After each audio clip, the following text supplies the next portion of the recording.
এবারের পহেলা বৈশাখে আলেম ওলামাদেরকে আনন্দ মিছিল নিয়ে বের হতে দেখা গিয়েছে। এমন উদযাপন কি বৈধ হবে? পহেলা বৈশাখ উদযাপন করা যদি হারাম হয়, তাহলে তাদের ব্যাপারে ইসলামের শরিয়ার বিধান কি হবে? দয়া করে জানাবেন।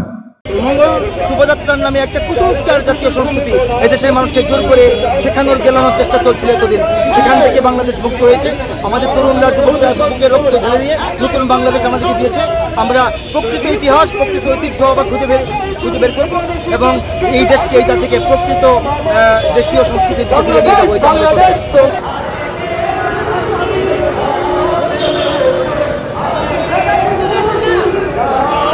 আমাদেরকে মনে রাখতে হবে যে ইসলাম কোনো ব্যক্তির আমলের উপরে নির্ভর করে না। দ্বীন কোনো ব্যক্তি পূজাকে সমর্থন করে না। ঈমান, ইসলাম হলো রাসূল সাল্লাল্লাহু আলাইহি ওয়াসাল্লামের সুন্নাহ, সাহাবায়ে কেরামদের আসারকে পুঙ্খানুপুঙ্খভাবে অনুসরণ করা। কিন্তু ডেকসেট বাজাইছে, গান করছে, সিনেমা করছে, নাটক দেখছে, এইটা কি আনন্দ? না। এই বছর যেই আনন্দ দেখলাম বৈশাখে, কিছু কিছু হুজুররাও দেখছি নামছে, জোশের ঠেলায় হুশ হারাইছে। পয়লা বৈশাখই নয়, পয়লা জানুয়ারি, হিজরি নববর্ষ, এরকম সকল ক্যালেন্ডারের প্রথম দিনে কোনো আনন্দ মিছিল বের করা এটি শরীয়ত সম্মত নয়। বরং হিজরি নববর্ষ যখন থেকে শুরু হয়েছে তখন থেকে অদ্যাবধি উলামায়ে কেরাম রাদিয়াল্লাহু তাআলা আলাইহিম আজমাইন এরকম কোনো আনন্দ মিছিল বের করেছেন, এটার কোনো প্রমাণ নেই। আপনি কোনো হাদিস কোরআন দিয়ে বৈশাখের শুভ যাত্রাকে জায়েজ বানাতে পারবেন না, কিন্তু করছে। সুতরাং এবছর পয়লা বৈশাখে কিছু আলেম ওলামাদের নেতৃত্বে যে আনন্দ মিছিল বের হতে দেখা গিয়েছে, এটিও উলামাদের সুন্নতের বিপরীত একটি বেদাতি কাজ। উলামায়ে কেরাম রাদিয়াল্লাহু তাআলা আলাইহিম আজমাইন এ কাজটি কখনো করেননি। সুতরাং এই কাজটি একটি বেদাতি কাজ। যে বা যারাই করুক, যে উদ্দেশ্যেই করুক, এটি ইসলামের মূল চেতনা এবং স্রোতের বিপরীত কাজ। এই যে হুজুররা শুভযাত্রায় যে আপনারা যে গেলেন, কোন মাসালায়, কোন হাদিসে গেলেন? কেন গেলেন? কেন গেলেন? বরং আপনি ইসলামটাকে হালকা করে দিলেন। আপনি ইসলামের সাথে কি করলেন? ঠাট্টা মশকরা করলেন। ছেলে মেয়ে একসাথে, কি যে একটা অবস্থা। এটা যারা করার তারা করুক, কোনো অসুবিধা আছে? কিন্তু আমি করব কেন? আমি কেন করব? কেউ কোনো আলেম কোনো কাজ করলেই এটি বৈধ হয়ে যায় না। আবার কোনো মানুষ যদি কোনো একটি হারাম কাজ করে, কোনো আলেমে দ্বীন, সেটিও হালাল হয়ে যায় না।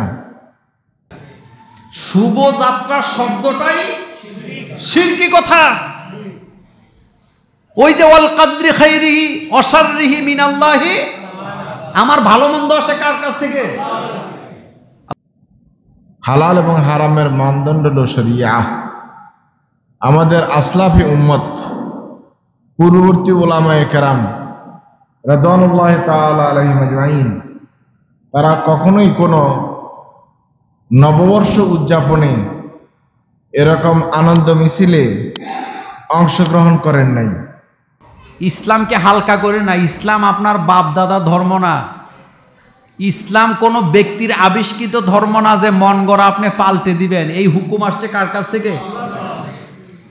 সুতরাং এটা চাই হিজরি নববর্ষ হোক, অথবা পয়লা বৈশাখ হোক, বাংলা নববর্ষ হোক, অথবা পয়লা জানুয়ারি বা ইংরেজি নববর্ষ হোক, কোনো নববর্ষেই কোনো রকমের আনন্দ মিছিল করে উদযাপন করার কোনো সুযোগ নাই।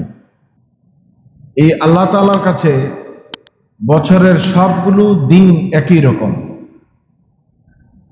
আল্লাহ তাআলার কাছে কোনো দিনের বিশেষ কোনো মর্যাদা নাই।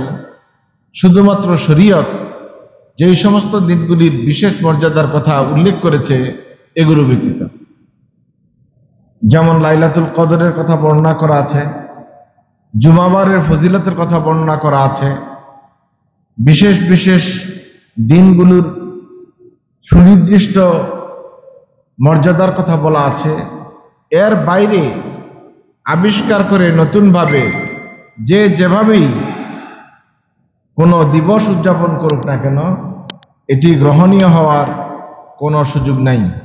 আর বেদাতকে ইসলামাইজেশন করার, ইসলামীকরণ করার কোনো সুযোগ নাই। প্রকৃত আলেমী দ্বীন কেউ এই ধরনের মিছিলে, বৈশাখী মিছিলে অংশগ্রহণ করেছে, নববর্ষের মিছিলে, এটা আমাদের জানা নেই। এটা হয়তোবা কেউ আবেগের কারণে মনে করেছেন যে মিছিলগুলি বের হয়, যেখানে ভূতের ছবি থাকে, পেঁচার ছবি থাকে, কুকুরের মুখোশ থাকে, বাঘের মুখোশ থাকে, পেঁচার মুখোশ থাকে, এগুলোর বিপরীতে ভিন্ন মাত্রার কিছু যোগ করতে চেয়েছেন। এটি একটি ভুল গবেষণা, ভুল ইজতিহাদ। বরং এটাকে ইসলামী সংস্কৃতির নামে আরেকটি নতুন বেদাত চালু করার নামান্তর। আমরা আশা করব যারা এ কাজ করেছেন তারা ভবিষ্যতে আর এ ধরনের কোনো নববর্ষ উদযাপনের মিছিলের আয়োজন করবেন না এবং নিজেরা অংশগ্রহণ করবেন না। তার পাশাপাশি সাধারণ মুসল্লিদেরকে একথা পরিষ্কার করে বলে দিতে হবে যে কোনো দিবস পালনের জন্য এই ধরনের মিছিল করার বৈধতা ইসলামে নেই। আল্লাহ সুবহানাহু ওয়া তাআলা আমাদেরকে বুঝার তৌফিক দান করুক। আমিন।